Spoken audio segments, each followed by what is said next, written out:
Assalamu alaikum student. Bismillahirrahmanirrahim. Student, today our topic is importance of equilibrium constant. Equilibrium constant की क्या अहमियत है? देखें, सबसे पहले तो हम इक्विलिब्रियम कांस्टेंट क्या है आप लोगों को हमने बताया था। इक्विलिब्रियम कांस्टेंट बेसिकली जिसको हम केसी से शो करते हैं और ये बेसिकली रेशियो है between products and reactants. Reversible reaction में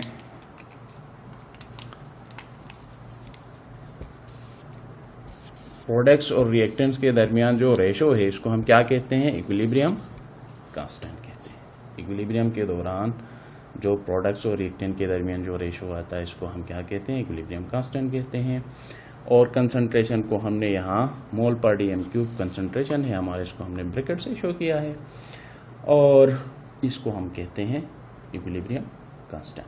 अच्छा, ये जो इक्विलिब्रियम कांस्टेंट कैसी है हमें क्या बताता है? यानी ये हमें बहुत सारी important features of a chemical reaction बताता है। Important features of chemical reaction बताता है। Important features of chemical reaction मसलन कौन से इंपॉर्टेंट फीचर्स?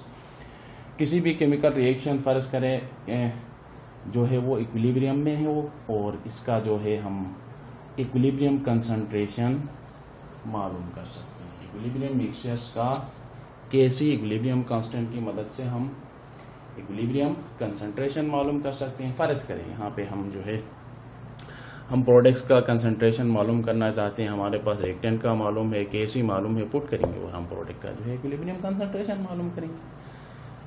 इसी तरह हम predict the direction of chemical reaction. Direction of chemical reaction हम प्रेडिक्ट कर सकते हैं। मसलन फर्ज करें ये हमारे पास केसी वैल्यू है, केसी वैल्यू है। अगर प्रोडक्ट और रिएक्टेंट का कंसंट्रेशन सेम हो और इसकी वैल्यू 1 आ जाए, इट्स मीन ये जो है इक्विलिब्रियम स्टेट में है। इसी तरह अगर हमारे पास केसी वैल्यू जो है 1 से ज्यादा आ जाए, 2 आ जाए, इसका मतलब ये है कि हमारे पास रिएक्शन रिवर्स डायरेक्शन की जानिब मूव करेगी। इसी तरह अगर हमारे पास केसी वैल्यू 1.5 है, 1 से समाल है, इट्स मीन इसका मतलब है हमारे पास केमिकल रिएक्शन जो है वो फॉरवर्ड जानिब मूव करेगी। इसी तरह predict the extent of chemical reaction. In value से हम अंदाजा लगा सकते हैं कि हम केमिकल इक्विलिब्रियम को किस जानिब शिफ्ट कर सकते हैं। ये हमारे पास केसी वैल्यू बताता है। इसी तरह हम predict the effect of change in condition of the chemical reaction on the equilibrium state. इसी तरह केसी वैल्यू से हम मुख्तलिफ कंडीशंस में केमिकल रिएक्शन करवाते हैं और केसी वैल्यू से हम अंदाजा लगा सकते हैं कि क्या इफेक्ट हो सकता है कंडीशंस का on chemical reaction at equilibrium state. Equilibrium state पे कंडीशंस का क्या इफेक्ट हो सकता है। ये 4 चीजें हम किसकी मदद से बता सकते हैं? इक्विलिब्रियम कांस्टेंट की मदद से हम बता सकते हैं। स्टूडेंट, अभी मैं आपको सवाल असाइनमेंट दे दूंगा इसके हवाले से कि आप इक्विलिब्रियम कांस्टेंट कैसे मालूम करेंगे।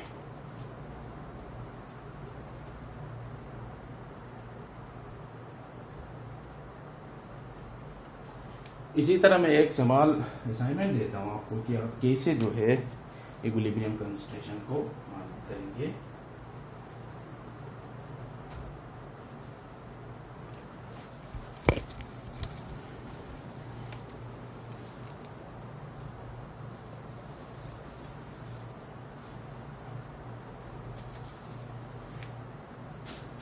क्वेश्चन 1 जो है मैं आपको कैलकुलेटिंग इक्विलिब्रियम कंसंट्रेशन के हवाले से कंसंट्रेशन के हवाले से दे दूंगा।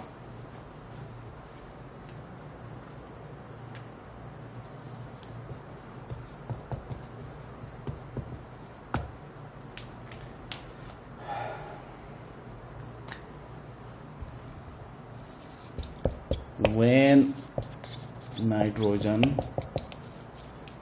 react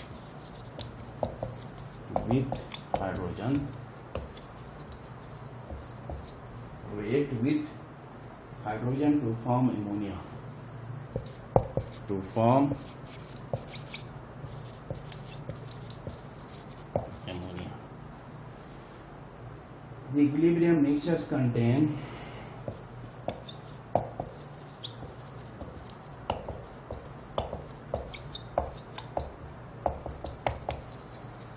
contain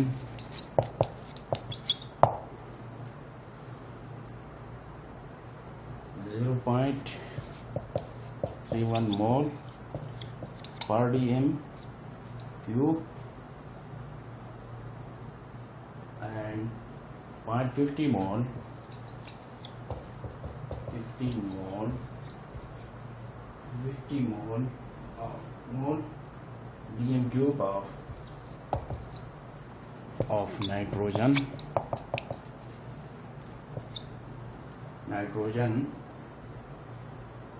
and hydrogen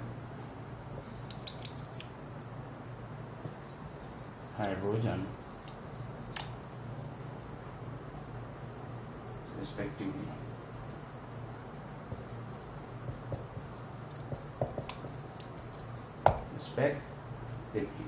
If Kc is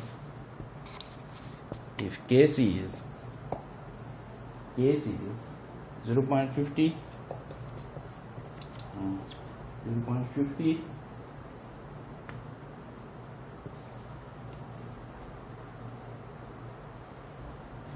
per mole cube dm cube 6.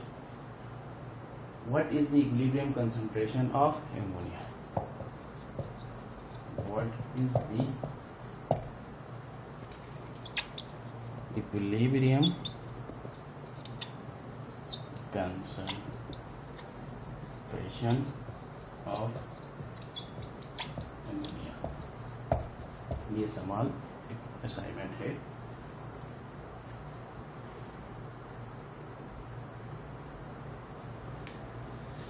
इसी तरह सेकंड जो क्वेश्चन है वो calculating Kc for a reversible reaction. Calculating Kc for a reversible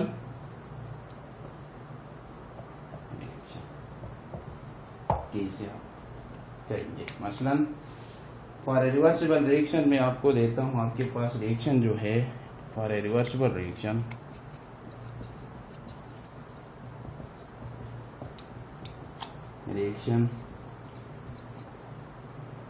N2O die nitrogen oxide decompose होता है किसमें?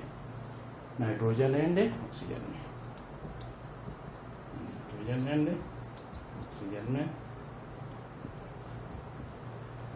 इसी तरह जो है S at equilibrium the concentration of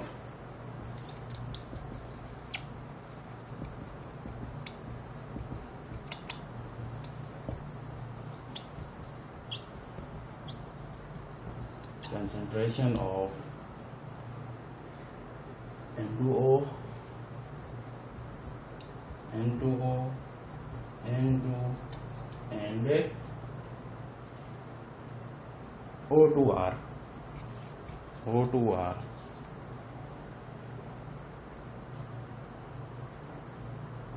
1.1 mole per dm cube,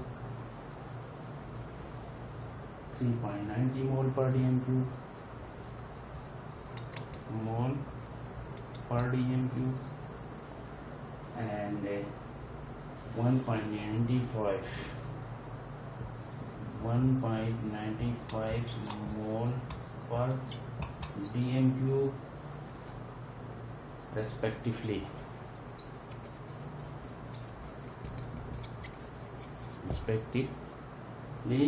Find out Kc for the reaction.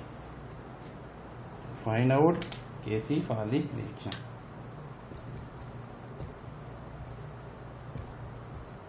Kc for the reaction.